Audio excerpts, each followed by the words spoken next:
What's the tea with ACP?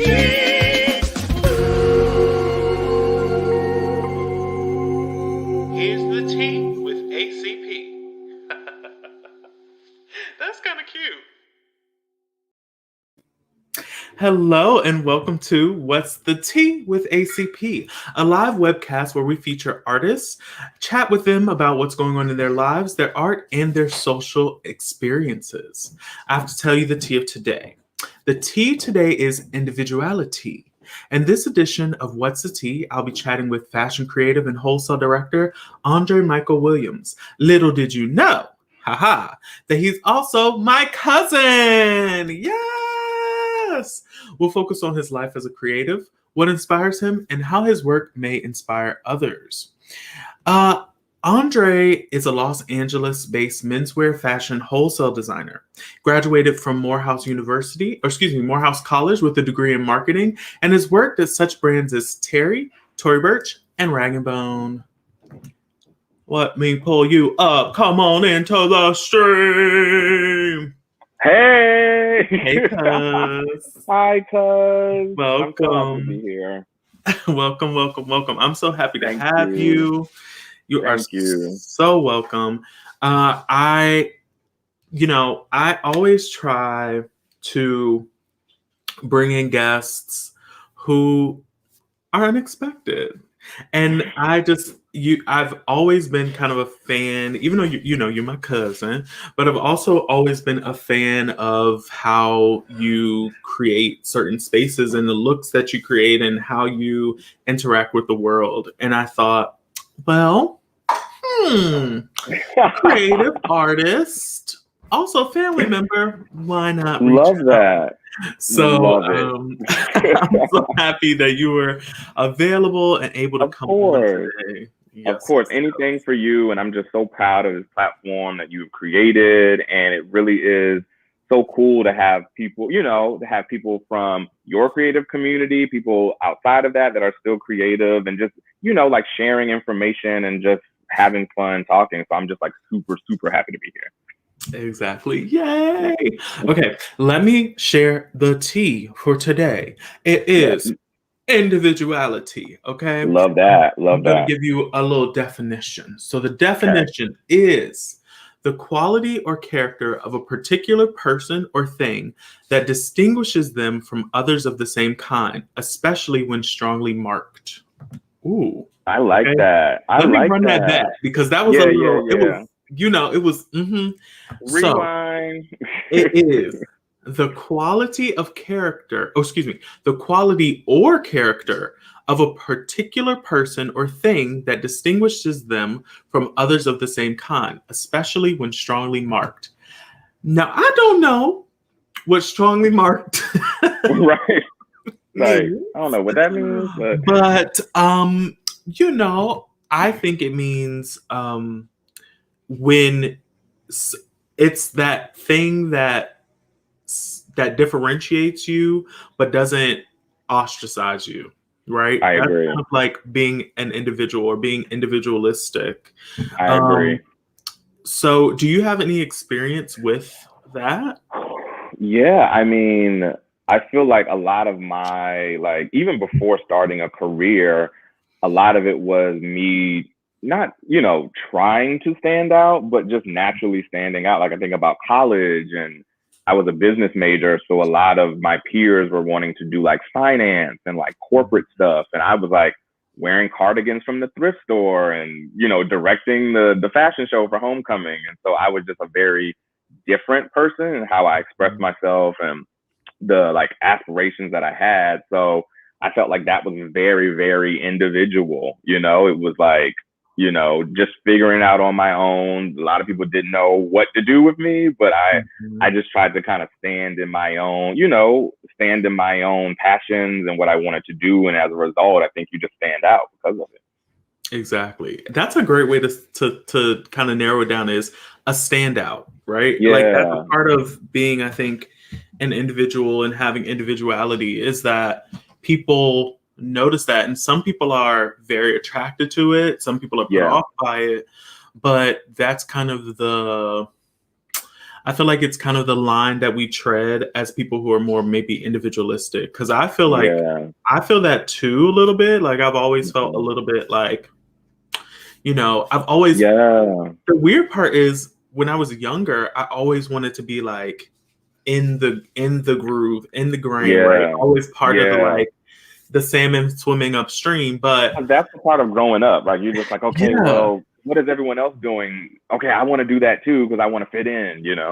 exactly. And I think same for me when I got to college, that's when I really realized like, well, first, I went to a PWI. So for people that Hmm. don't know, predominantly white institution where out of 16,000 people, 3% were black. So, Ooh, ooh. that sets you apart when you look over in your class and you're the only black person in the class. Hmm. And so then you start to realize like you start to gain a sense of identity. Yeah, And for me, I found that identity even more after I moved to New York, yeah. because being there, I mean, both of us, so for our viewers who may not know, honey, both of us are from 757 Hampton Road, Woohoo! VA, VA, what's all up? day. And so being here is I feel like it's such a unique city and place to I live agree. in I would agree. because it's not rural, but it's not beachy, but it's not country, but it's not city. It's like a mix of literally everything, I agree. but with a lot of military. Yeah. It's like it's so funny because I feel like particularly growing up for me like in the 90s, it was like and I think about it from a music perspective, right? So Mhm. for me, like I think about 757 as like yes, like Missy, Pharrell and all of that, like all of that was happening, but we didn't really like there was not like a sound, right? That was Virginia because it wasn't technically it's Virginia's the South, but like culturally it wasn't super southern, it also wasn't northern, it wasn't midwest, so it's like you kind of got some of everything, right? I feel like Mhm. 757 you're exposed to a lot of different things, which is why I feel like a lot of the most popular artists that come out of 757 are the ones that are like pushing the boundaries. You think about a Missy and a Pharrell and Tim and all those people, who are super famous, but they were famous for like thinking outside the box. And I just think Mhm. that's a VA 757 thing because you're kind of in the middle of all of it. Exactly. I feel like that also happens with like the creative stuff with music, obviously. I think that, but also outside of just like the way that art is conveyed, the way that some fashions are Yeah, created, it's very much rooted in like a creative space over like, um, I don't even know how to explain it. More like it's such an interesting mix. It's very yeah. half beachy, kind of casual, and also half Hmm. like very like let's paint on these jeans or like let Yes. Oh my God. it's That was very so me. interesting. It's Yeah, kind and of like a Southwest, but it's not a you know yeah, and I think it's like and there's something about Virginia that's like influenced obviously by the beach, but it's like skate culture, yes super big. It's like you kind of get some of everything. And now with social media, our lens is like so expanded, right? So Mhm. you can really dress however, right? Like this idea of like regional fashion is like gone, right? Like there was a time Mhm. where you looked at someone like, oh, they're from DC. Oh, they're from Philly. They're from New York. Oh, they're Mhm. from Miami, whatever.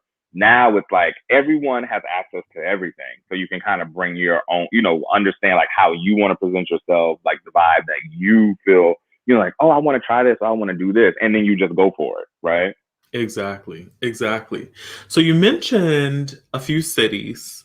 Yeah. So how most of the people that have been watching know how I ended up in New York. I went to Manhattan School of Music.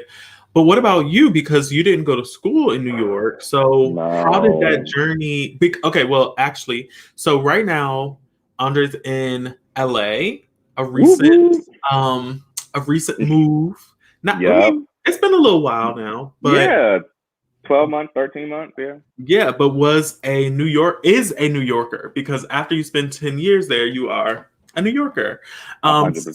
So as a fellow Virginian turned New Yorker, how did you end Hmm. up in New York City? Oh gosh, it was so crazy. So I was in Atlanta for college, and I still really, really love Atlanta. And I was like, Mhm. oh, I'm gonna just be here. I'm gonna make it work. So all through college, I worked at Urban. So back then, I was like, there's this cool store called Urban Outfitters, Yes, and okay.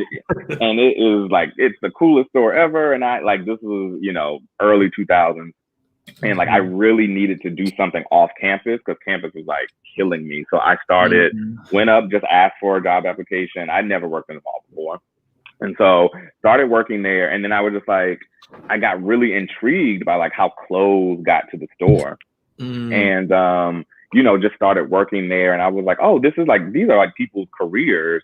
And I was like, okay, I can figure this out in Atlanta. But actually, there was a department store long ago called Lord and Taylor. I think it's still. Yes, There's honey. The no physical stores now, but giving the she girls was luxury.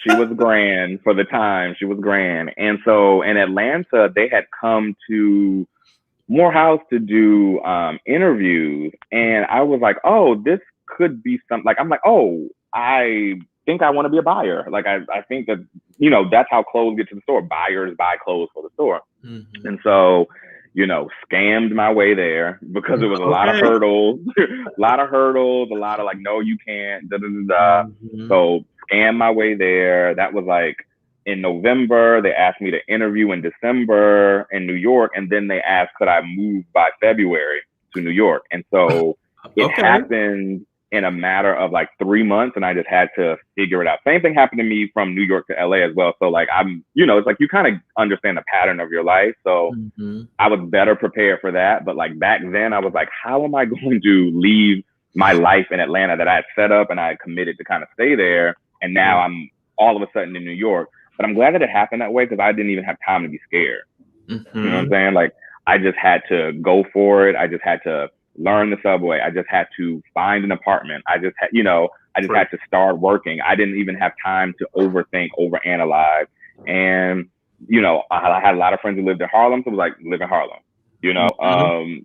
just okay, you buy the train. So you take the B to the D train and then that's how you get to Okay. work. Okay. Oh, You yes. know, and I didn't have time to be nervous. I just had to Right. figure it out really, really quickly. And that was a 12-year experience, And so I was there all in for 12 years and like just a beautiful time. I love New York. I will forever be so grateful to to that place for like really like forcing me to grow up. I met some of the most amazing people that I will have in my life forever in New York. And I mean, that place is just Mhm. magical. So I know New York will always be in my life, even if I don't like permanently live there.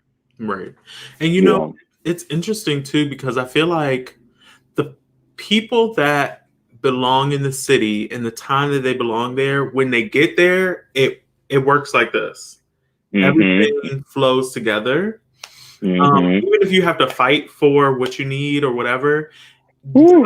the the energy that you feel feels like this is right. And if it doesn't feel right, that's when people are there for like 6 months or a year, and then they're like, Exactly. "Girl, I gotta go. I This have to is not pivot. for I me." have to pivot. Yeah. And it's Uh-huh. like, it's that weird time where you want to give it enough time to like work itself out because it's Mhm. always going to be chaotic in the beginnings of things or, when you're in transition in New York, it's always going to be a little chaos. But if you just give yourself just enough time to see it work out, then you're like, okay, now, if you give yourself that time and it doesn't really work out, then you might want to be like, okay, is there another option here? You know what I mean? But that's a tough place, but it really is.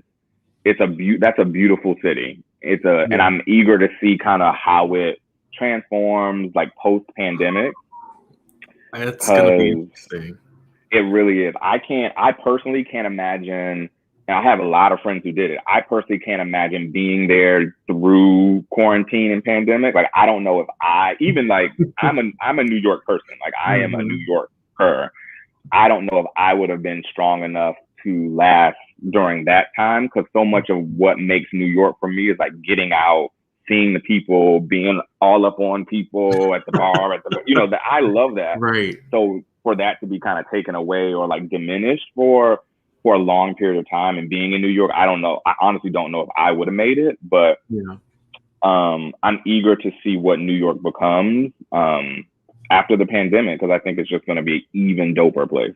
Yeah, I'm wondering, it's so interesting because I feel like there's so many things. This is like such a shift change in the world, right? And then for New York to be like the city, I feel like it is like the city of the world, It is. It really is. The change that's going to happen. I mean, like, so many people have like left the city, right? Like, so many people were like, girl, no, I'm out. And so the influx of new people coming in, I think is going to be really interesting. And I'm hoping that some of the kind of old, antiquated, I mean, New York is still a very open place, but there's still, people there that are, I agree. closed-minded. So I'm hoping that there's even more new creatives that come in, and like there's more opportunity for creative people to come in, because money in New York, rent is a joke. So high. It literally is so a joke. High. And maybe now it'll give more people the opportunity to actually like come into the city and like experience it in ways that they weren't able to because of accessibility before. Yeah, I agree. I know so many people who are able to move right into like really nice, beautiful places in New York, because it's like finally the rent is at a somewhat not affordable, because New York is not affordable, but a place where you are just like, oh, this is a really nice place. I can afford it with what, and back then it was like, it was just getting more expensive and more expensive, and it was pushing people out. Like, I remember when I first came to New York, I was legit making pennies, right? And my rent was like $1,000, and I was like living in like a little like junior 1-bedroom in Harlem in this brownstone, and I was like, I've made it. And my rent like didn't increase for like 6-7 years, which is pretty good. That's crazy. So good, but that's unheard of now, right? Like that story was sort of the last of its kind. I moved to New York in 2008. Like, that's like the last of those stories, because now everything is like super high and rent is raised every year and all this crazy stuff. So if anything, I'm happy that the pandemic kind of helped to reset and, to your point, maybe like rebalance and give some of those like really true creative people who have always dreamed of coming to New York but aren't millionaires, like who has that much money, but it gives them the access, right? Exactly. Now, recently, again, you moved to LA. Now, I have never been to LA. I plan to come there one day. Yes. But I know that the experience and the atmosphere is very different than New York. Can you talk a little bit about like what that's like and what you've seen the differences to be, especially like even with like fashion or So it is very different.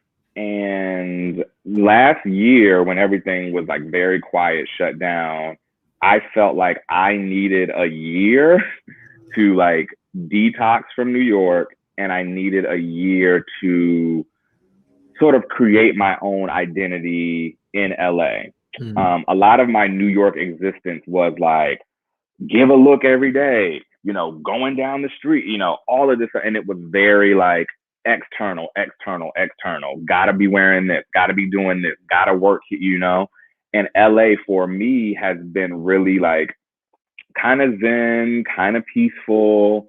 It is just so different from New York. Firstly, the connectivity, right? New York, you're on top of each other. You can literally, you're texting with the homies all day. Everyone's getting off work. You can just pull a plan together, meet me here, and you're together. LA is very different. Everyone is spread out all across the city. Everywhere it takes 20 to 30 minutes to get there. It's just not as connected. You don't see people on the street because everyone's in a car, right? So Mm-hmm. it can be a bit isolating, but it's also the most beautiful place, right? Mountains, hiking, just like air, it's so for me, it was so different because I thought I was going to be in New York forever. And I wasn't like, that wasn't a bad thing to me because I'm a New York person. So LA was kind of like the challenge that I needed because I felt like I wanted something different for my life. Like you know, as I get older and as I'm just like, okay, like you like all the things that New York provide, it's just like kind of, quick, fast, like great, you can just be out, be mixy, do the things. But it was the other part of life that I am a dude from 757. I love to like drive to the grocery store. I love to, just to walk around Target. I just like really like easy, like just easy, relaxing things. In New York, nothing about that is relaxing, right? At all. So LA is in the funny thing, when you think about fashion, there are so many brands that have either started in LA or have moved to LA because over the past, I'd say 4 or 5 years, people have started making that, I call it the mass migration. There was, at one point, like every month I was going to a going away party for someone leaving New York going to LA just because people were voting for just like a better quality of life. Right. And, treating New York as sort of like, oh, I'll go there, I'll get work done, then I get to come back home to LA. Right. And so, there's so many companies, so many brands, so many people that are now based here or have offices here. So it makes it easier for people in, an industry like fashion and retail that was historically very, very New York centric and you had to be in New York.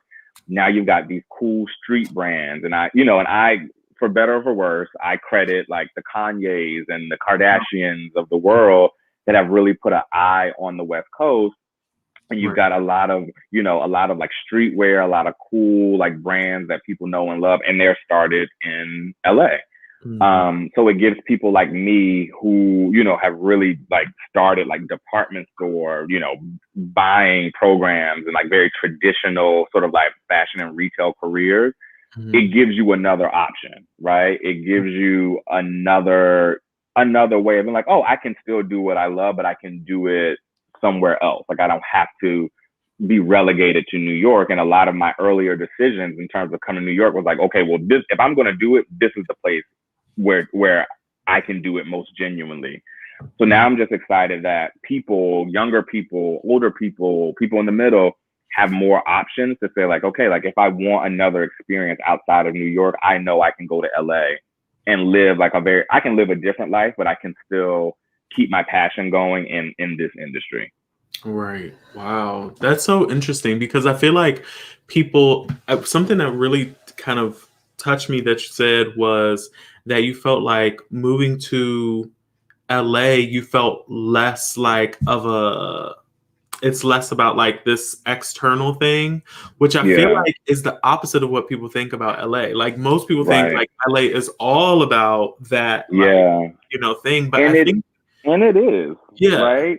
And I think the thing I've been saying about LA is like, it's like choose your own adventure. Right. I think I'm at a different space in life at 36 than I would be at like, say 26. Right. So LA is, and also like I'm outside of like the entertainment industry, right? Like a lot of people come here and are like, actor, producer, they want to be, film, TV, movie, it's sort of that world. And it's funny that fashion is like secondary almost in LA versus New York. I feel like New York is like all about fashion, all about it, right? And that industry.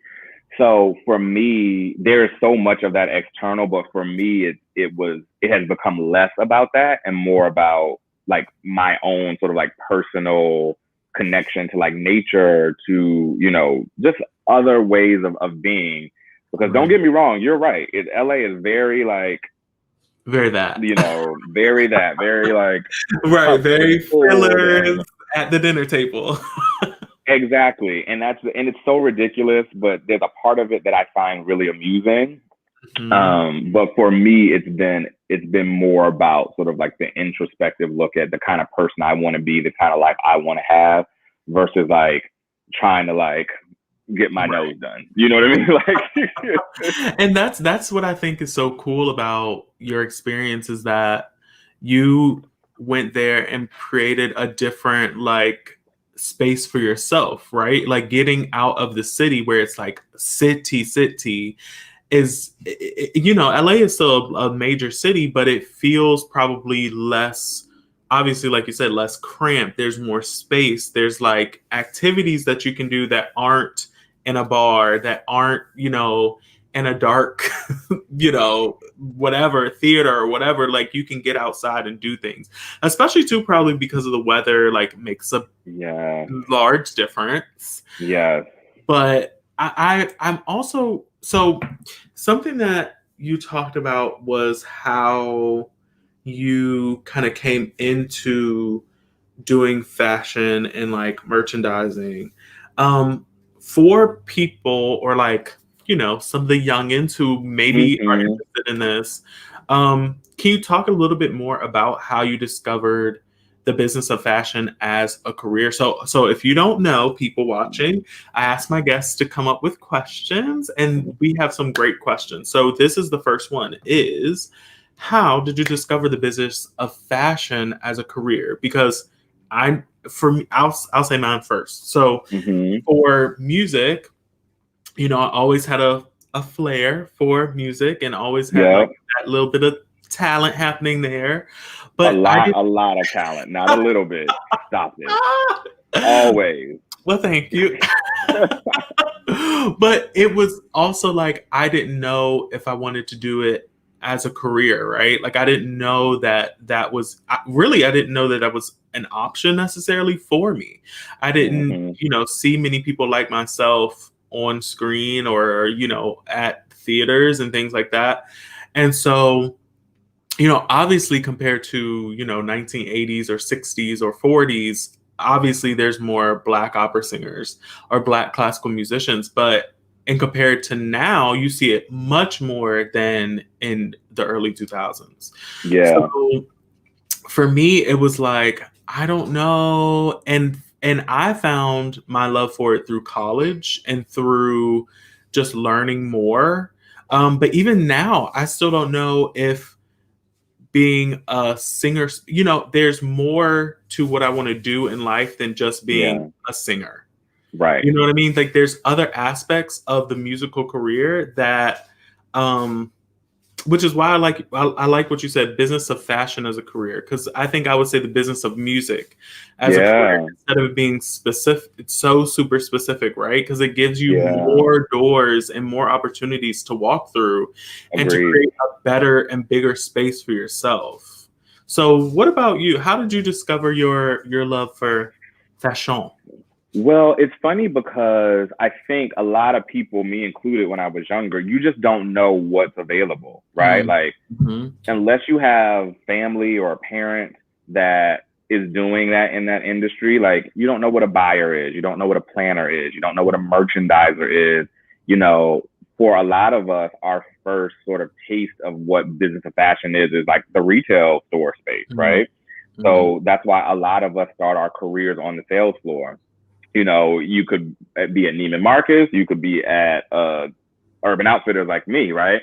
But a lot of it, my initial spark was like, okay, I was just like folding tees and like trying to look cool at Urban. But then as I started working there, we would get like selling reports of like, these are the things that sold well last week, or put this on the mannequin. These are the directives for. And so then my brain got to turn like, so who are the people who are sending these reports? Who are the people who are creating the outfits? And, oh, I get it. There's a best-selling tee that was on this report, and now we're putting that tee on this mannequin because they want to keep driving the business. And so I was like just so intrigued as to like, okay, how does this happen? So I had a lot of really supportive managers who I'm like still close with, like they're my big sisters today. And they would give me a lot of opportunities to like, print out the reports, analyze the selling, put my own mannequins together. They used to call me Teen Vogue at Urban Outfitters. So they were like, oh, they're like, you're like dressing mannequins so quirky. And sometimes they were like, okay, I need you to pull it back a little bit. They were like, and they're like, okay, you can play with this mannequin, but this one needs to kind of be straightforward. So in that, I learned about like, aspirational dressing. Like sometimes you want to push it a little further for people to give them an idea. But then there's some things where you're just like, just put a nice tee and a jean and a boot on that, right? And so in the retail store, that's where a lot of us, particularly a lot of people of color, because we may not have that access, we learn a lot about that industry. And so that's kind of how the wheels got turning. That's how I had a friend who found out about that Lord & Taylor interview. I had the audacity to say like, oh, I can do this. And I ended up listen. And it's like, and it was a like executive, like retail training program, right? It was a program that was in New York. It was like a 3-4 month program where you start in a buying office. You like get mentored, you just do some of everything. And that really does lay the foundation of, this is how we buy clothes for the store. This is how we allocate, if we're buying 800 units of a shirt, this is how it gets allocated to, X amount of doors. So it was like, this is how you calculate the margin to see how much profit you're going to make from buying this from a brand. So it was just like the foundations of fashion and retail. And then what you kind of take from it from there is like, people have done so many different things. To your point, there isn't one way to exist in like the business of music or in the business of fashion. And so for me, it was just that foundational retail store, foundational like training program. And then you just kind of create your own lane from there. I love that. I want to go to our next question because we've talked about kind of COVID a little bit and how it affected like your life, and the people who have been watching know that it affected my life in many different ways and opened my eyes to other spaces that I could occupy within the classical music realm. And so I'm wondering, how has COVID affected fashion, and what is the future of fashion and shopping, and what has it affected for you? Like, have you, heavy. That's I know, heavy. So like, so personally, so I'll keep it short, but I moved to LA for a job. So I moved to LA on a Thursday, and because of COVID, I lost the job on a Friday. And so, you have to understand that if you take yourself back to last March, everything was happening so fast. And every day there was a new development. And so people stopped going to the mall. People stopped going to stores. People stopped. And so when you're a retailer, you're a place that sells clothes, you're thinking, wait, I have to save, wait, pause everything, stop everything. So every order was canceled. Everything was put on pause. Everything stopped because there's no precedence for this, right? Like I lived through, we lived through the recession. I worked through the recession, that was a little different because it was just like, less people had the money to spend. The store isn't even open for people to spend. Right. And online is the only place now where people are getting clothes. So it was just inherently different and everything stopped. And so I would say that, 50%, 60% of people in retail and fashion, furlough, lost jobs because our business is all predicated on people spending money on the clothes. You know what I mean? And so when that goes away and budgets have to tighten up, you're on pause for a little bit. So it affected fashion, sort of the back end of fashion, and affected me in that way. But then it really, this was going to happen. I have been talking about this for years, like COVID just happened and the bubble burst. But there are just so many clothes in the world. There are so many brands in the world. There are so many, it's just too much of everything. So the bubble was going to burst at some point, and COVID just kind of like sped it up. You know what I'm saying? It said drop, and everything, you know what I mean? And so in some ways, I'm glad it happened this way, because now brands can start to rebuild their businesses, really listening to their customer. And you have to understand, like, people who were working were still shopping, but what they bought was very different, right? Mm-hmm. You saw, very casual, sweatpants, hoodies, t-shirts, Mm-hmm. even we think about people are sitting on Zoom all day. No one's buying jeans anymore. Right. It's all about like tops and, things like that. I read something around accessories really became a thing that people were, because it was like, okay, you can't see my whole look, so let me give you a necklace, let me give you an earring, a little beanie or something, because people are finding ways to still be cute, but like over the Zoom or over, So it's so interesting how just like things happen culturally, and then you see the shopping trend change, and then you really have to pay attention to that, right? Like, our customer is telling us what they want, and it's up to a brand to say like, okay, we're not gonna lose the ethos of who we are, but we're gonna speak to the times, and we're gonna pivot, right? Like maybe I do, a few more sweatpants, a little less jeans, right? Maybe I do a few more hoodies and a little less button down, because guys aren't going into the office like they used to, right? And so COVID just changed everything, but it was going to happen. And I'm interested, because it's still every month is something new. Every day there's a new, people are getting vaccinated and are slowly coming back out. But, for instance, Nordstrom is saying that people aren't going to come back to the stores traditionally until 2023.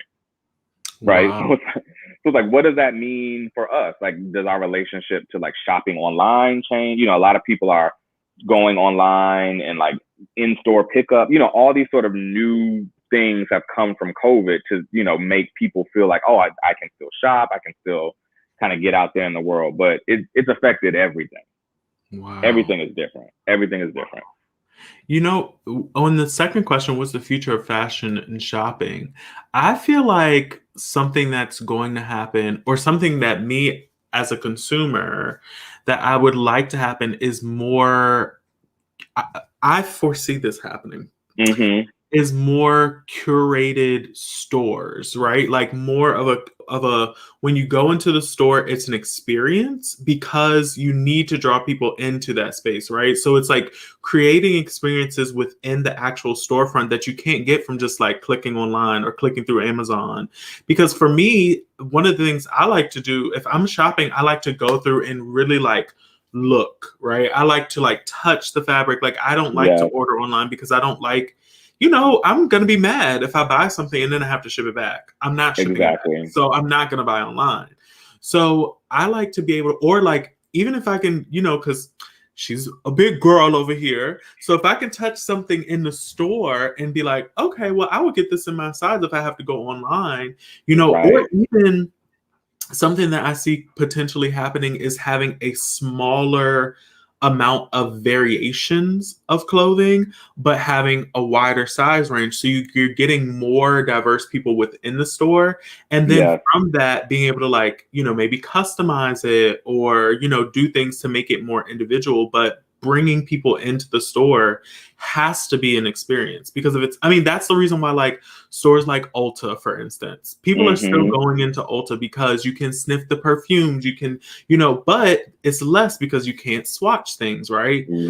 But people think that you can, right? Like even on their doors, the advertising doesn't say like in bold letters, no swatching.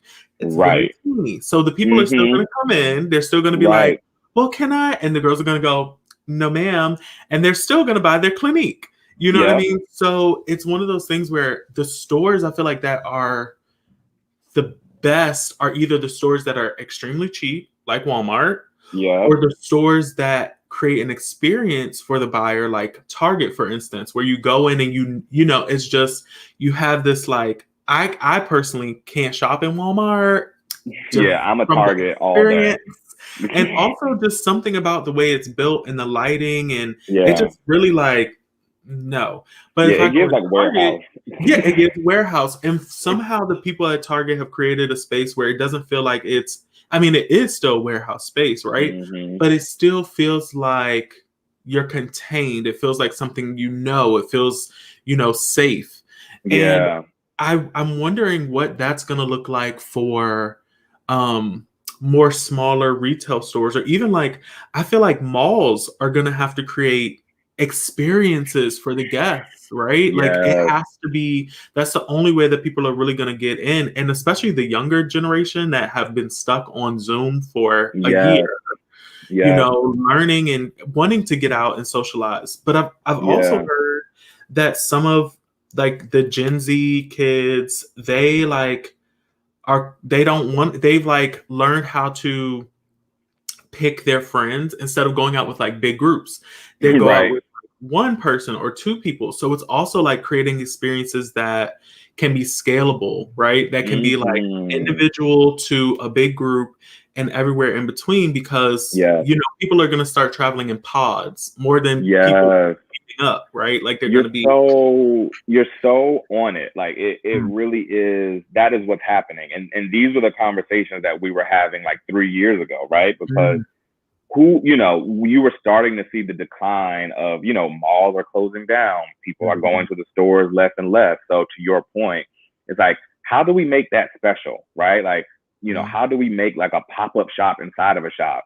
mm, How do we create like an Instagrammable moment inside a store? So you have to get up and go to it, right? mm, mm, How do we expand sizing so that we're like reaching like so many more people, right? So like literally everything that you said, all the conversations that are being had. And I think you'll start to see 2021, 2022, you're going to start seeing like sort of those conversations come to life, right? Like mm, a lot of the mall, I can speak for LA. There's so many malls here that are just like, there are stores here, but they're like, restaurants there, not just like a food court, but also like mm, a gym there, but mm, also, kind of like live workspaces there. So you're starting to see like the traditional mall expand out and become more of a community that mm. is a one-stop shop, that is creating an experience that like because now people can do anything from home. Now you don't even have to, the movies aren't even at the movies anymore. Right. Right.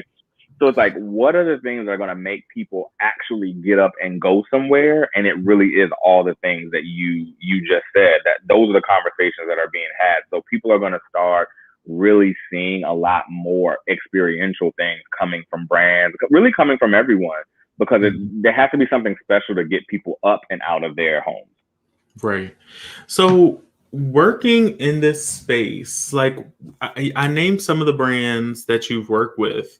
Um, what do you feel like has been, or like what experiences do you feel like have been the most exciting and rewarding when it comes to what you're doing with your work? I have to say something that's really exciting is like seeing something I've like helped create like out in the world. Like, so when I was at Tory Burch, I remember I was in handbags, accessories, jewelry and stuff. And so I would sometimes be in like the product design meetings. I'd be like, oh, like this bag would be super cute in red, or, ooh, can we add a top handle to this satchel or whatever? And then, to see it, to have, retailers buy, and then to see like someone out in the world wearing that, Mm, right? I had that experience at like Rag and Bone where I like helped. I worked on, I guess it was like a hoodie or something. I had suggested like, oh, maybe we turn this into a crew neck, or maybe we do like a hoodie or something like that. And then seeing a guy in the real world wearing that, wow. I think that's still like kind of like a geeked up feeling that I have, or like a large part of my jobs are like helping retailers like Nordstrom, Saks, and Neiman sort of like put their assortments together, right? So Mm, when the clothes hit the sales floor, this is what it looks like on the rails. This is how we bought it. This is how, and so I still, been doing this since I feel like forever, but I still feel so proud when I see something I personally worked on, like really go out into the world. And that could be anything, it could be anything, but it's like, the product piece of it is still so exciting to me. that's amazing. Yeah. And I'm wondering, well, another question that you brought up was how have you brought your experience as a Black man to your work in retail and fashion? I think that this is a great question because it works over so many disciplines. Like, it's such a Yeah. multidisciplinary question because Yeah. we have a unique experience that is valuable to the world, not 100%. just to a state, not just to a city, not just to a Yeah. nation, but to the world. I agree. And I'm wondering, what has that been like for you? It took me a while to realize that Black people, Black men, gay Black men, like move the culture. And I spent a lot of time in my youth trying to assimilate to other people and what I thought was corporate culture and what I thought was, all these things that I should be, until like a light bulb went off in my head when I was like in my late 20s. It was like, no, I'm the culture, right? Mm, Like, I speak up in the meetings, like the things that I was seeing on 125th Street, like every day, like mhm. that trickles down to everyone else next year, right? Right. The kids I would see on the train uptown, how they were wearing clothes, what they were wearing, Mhm. that moves the culture forward. And I just spent a lot of time trying to be someone else.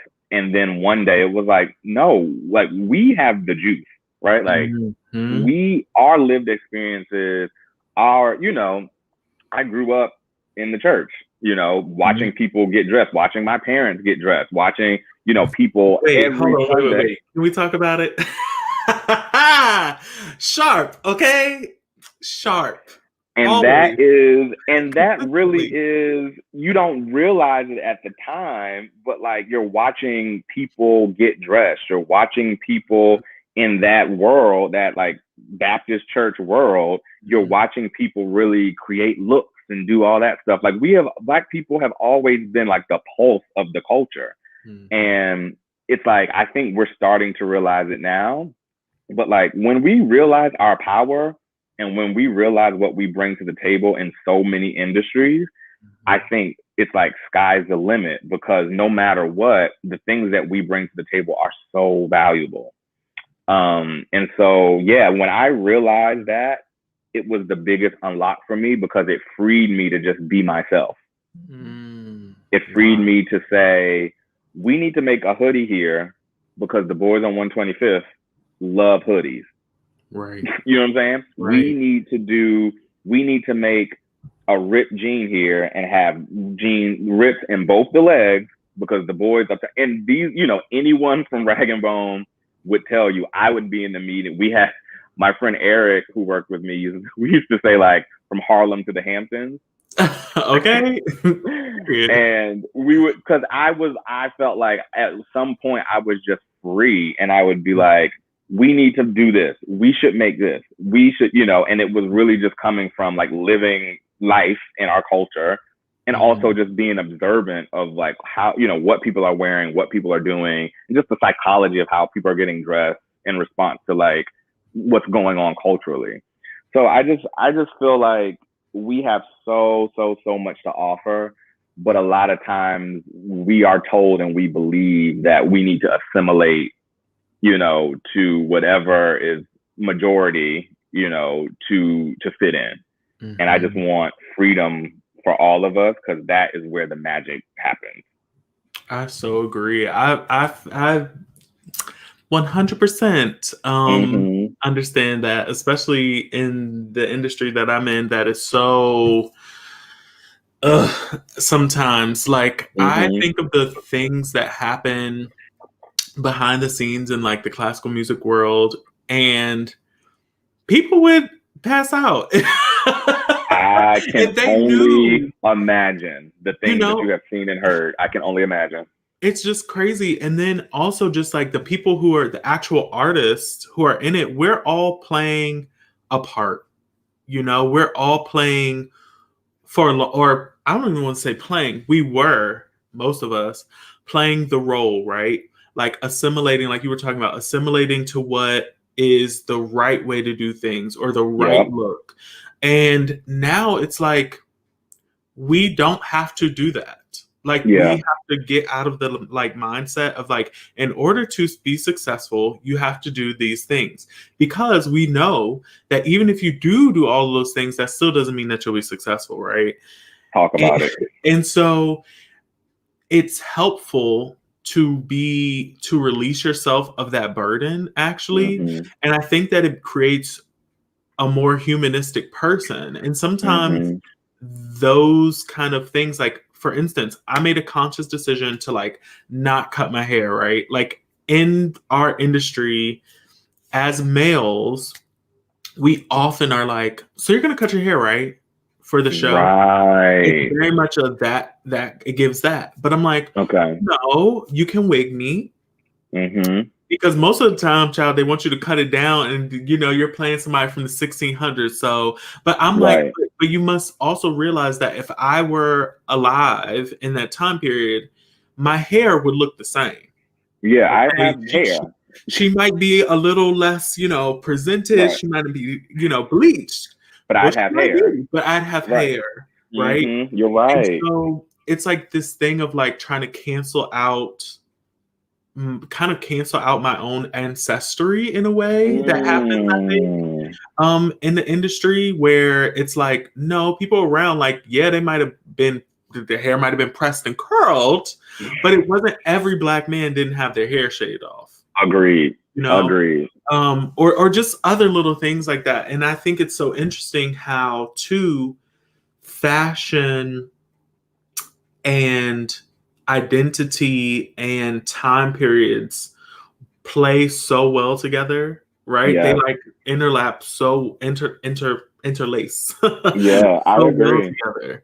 And it's I so agree. interesting, like even now, just thinking about, how I want to dress, I'm like, I don't want to be like in jeans all the time. I And for, know. and I've thought for a long time, I'm like, but does that make me look less professional or whatever? Or like, what does Right. that mean? Like when I walk into a space, but it's like, well, you can find things that are comfortable, Yes. but also that, look well put together or polished, right? Yes. And we should embrace us changing, right? Like I call Right. them eras, right? Mm. Like Mm-hmm. we should embrace the different eras of how we want to look and how we want, like I have had 8 million different eras, you know what I mean, in my life in turn, and now it's funny you bring that up, because now everything has just been so much more relaxed for Mm-hmm. me.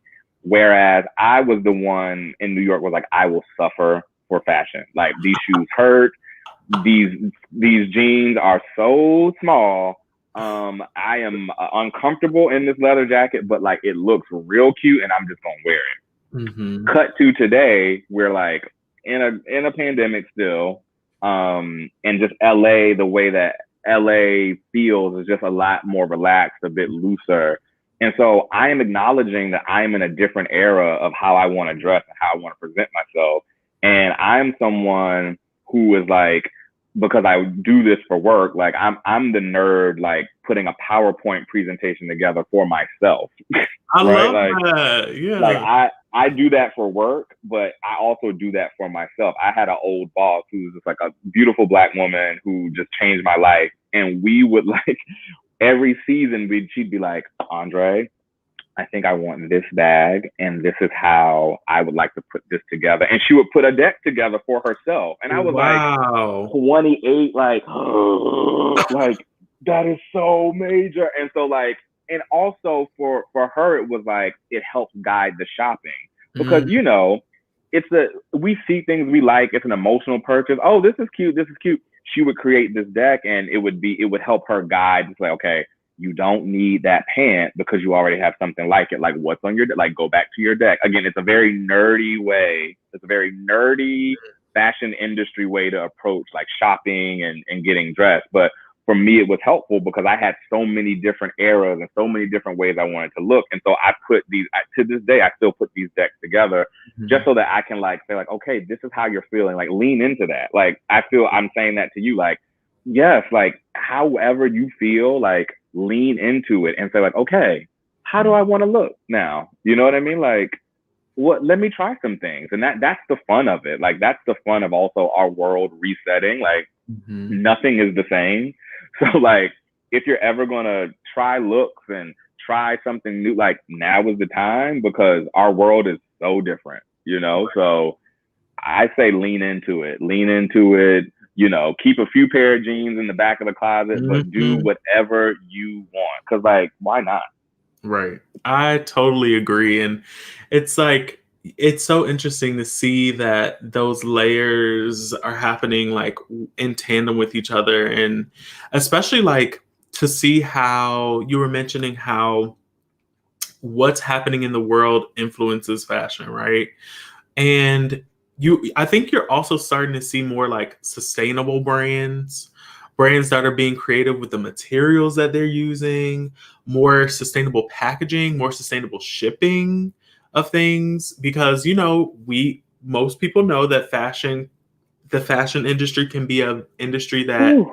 contributes a lot to, the toss away culture. So wasteful. So wasteful. Yeah, and so I think it's interesting that maybe some of that has come to light even more now because people are realizing, like, wow, there really can be a thing that happens that stops the world. Mm-hmm. People don't realize like Mm-hmm.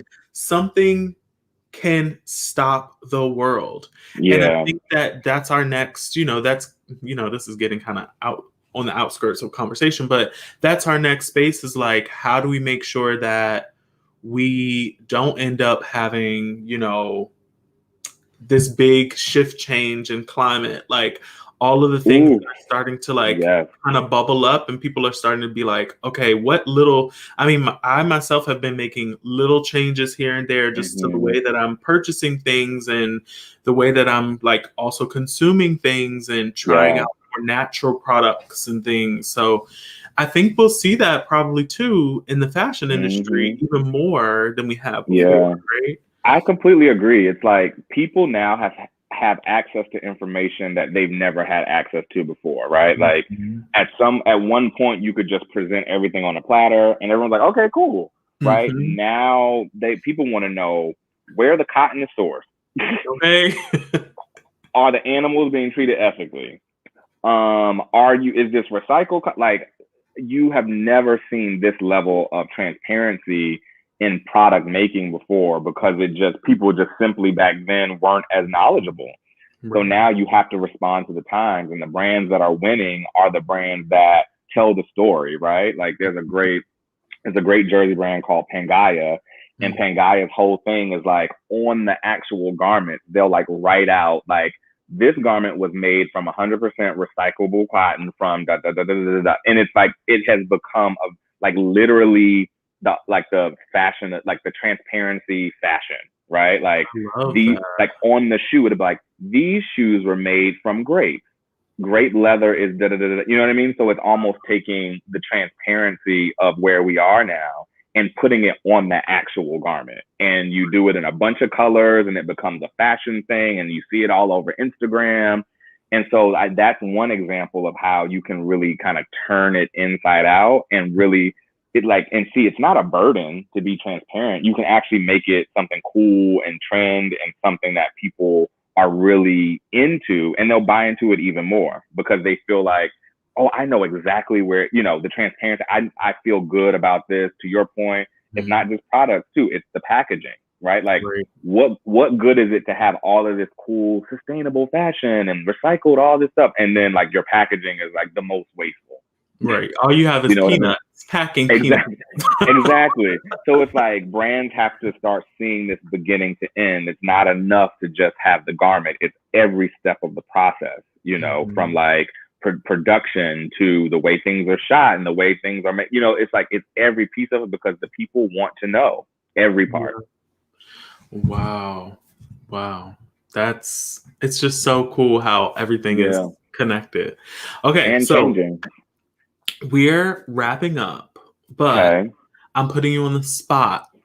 Well, I'm wondering if you'd like to share a little piece of wisdom to okay. someone out that may be watching or comes across a stream that may be from, you know, a city in Virginia or a small space, like what is some advice you would give to that person to follow their dreams and to help guide them to where they may want to be one day? I I know would it's heavy. say, yeah, and that, I mean, that's a good one. I would say research. I would say, like, just dive in. If there's something that you think you want to do, just dive completely into it, right? Find someone that you look up to, right? Like I had like editors, you know, I didn't end up in magazines, but I would like read the mastheads of magazines. And this was when the internet was first starting. And I would like, you know, search people's names and I would find people's stories. And I found one editor she was from Virginia and then she went to Australia, then she worked in New York. And I ended up meeting her one day, right? So it was like just reading about certain stories, reading about people, reading about jobs, opened my mind up to what was possible, right? So a lot of times it's like we're doing it. And for me, it was like working in the retail store, but it was also dreaming really, really big and just researching and just reading and, you know, maybe send an exploratory email, you know, just really allow your mind to dream, right? Because so much of what we get to do in this life really starts from the dream that we have that we think is not possible. Oh, I'm from middle of nowhere, Virginia. I'm from, you know, wherever. This is never going to happen for me. And the more that you read, the more that you research, the more that you get in your spirit that, no, this is possible. You know what I mean? I can do these things. And so that's what I would say. I would say research and just dream big, because whether you know it or not, those dreams like really get into your spirit and they allow you to propel yourself forward. You know, even if you don't think you can do it, those dreams don't leave you. So that's my thing. I think the more we expose ourselves to, the more that we realize what is possible.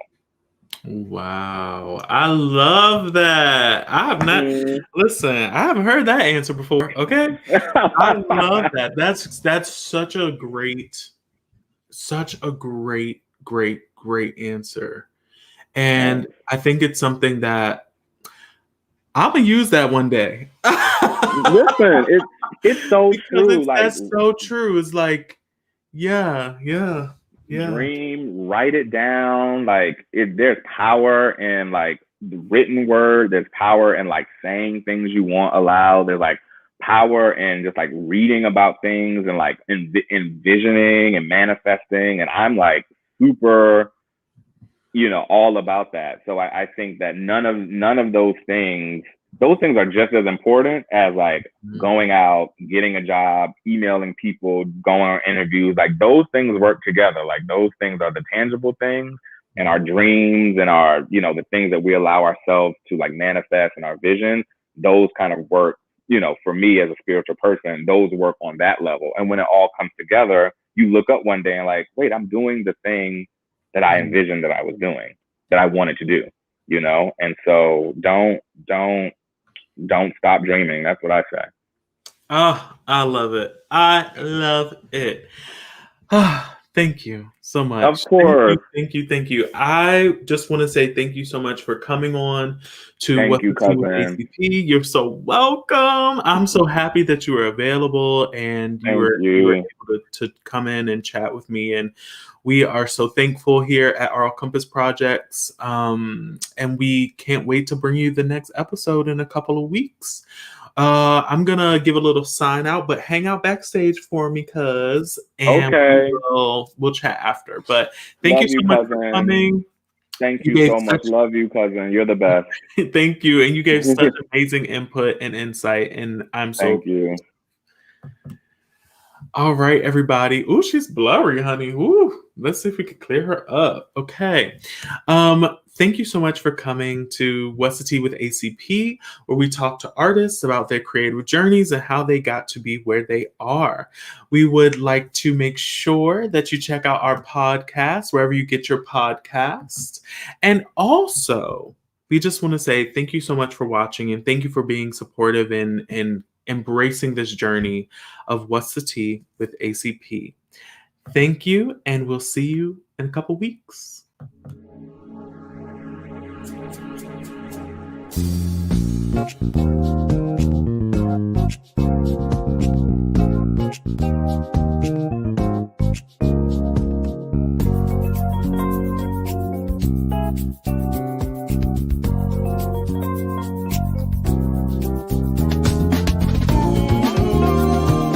What's the tea with ACP?